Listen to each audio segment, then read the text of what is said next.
एक बार एक पिता और पुत्र जल मार्ग से कहीं यात्रा कर रहे थे। तभी अचानक दोनों रास्ता भटक गए।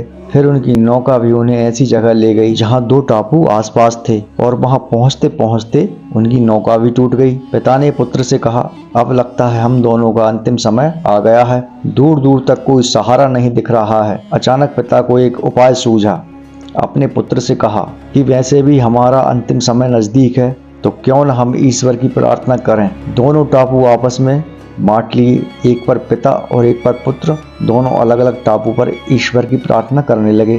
पुत्र ने ईश्वर से कहा, हे भगवान, इस टापू पर पेड़ पौधे उग जाएं जिसके फल फूल से हम अपनी भूख मिटा सकें। ईश्वर ने उसकी प्रार्थना सुन ली। पेड़ पौधे उग गए और उसे फल फूल भी आ गए।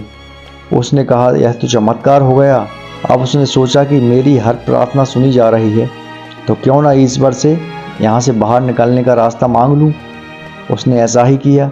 उसने प्रार्थना की, हे ईश्वर, एक नई नाव आ जाए जिसमें सवार होकर मैं यहाँ से बाहर निकल सकूं। तत्काल एक नाव प्रकट हो गई और पुत्र उसमें सवार होकर बाहर निकलने लगा।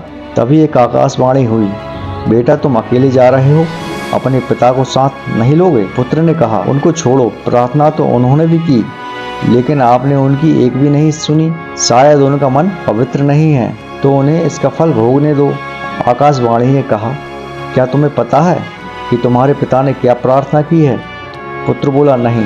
आकाशवाणी बोली, तो सुनो, तुम्हारे पिता ने एक ही प्रार्थना की है कि हे भगवान, मेरा पुत्र आपसे जो भी मांगे उसे दे देना, क्योंकि मैं उसे दुखी नहीं देख सकता, और अगर मरने की बारी आए तो मेरी मौत पहले हो, और जो कुछ तुम्हें मिल रहा है उन्हीं की प्रार्थना का परिणाम है। यह सुनकर पुत्र बहुत शर्मिंदा हो गया। इस कहानी का तात्पर्य है, हमें जो भी सुख, प्रसिद्धि, मान, सम्मान, धन, यश, संपत्ति, सुविधाएं मिल रही हैं, उसके पीछे किसी अपने की प्रार्थना और शक्ति जरूर होती है। लेकिन हम नादान रहकर अपने अभिमान वश इस सब को अपनी उपलब्धि मानने की भूल करते रहते हैं, और जब ज्ञान होता है तो असलियत का पता लगने पर सिर्फ पछताना पड़ता है। हम चाह कर भी अपने माता पिता का ऋण नहीं चुका सकते। एक पिता ही ऐसा होता है जो अपने पुत्र को ऊंचाइयों पर पहुंचाना चाहता है, पर पुत्र माँ बाप को बोझ समझते हैं।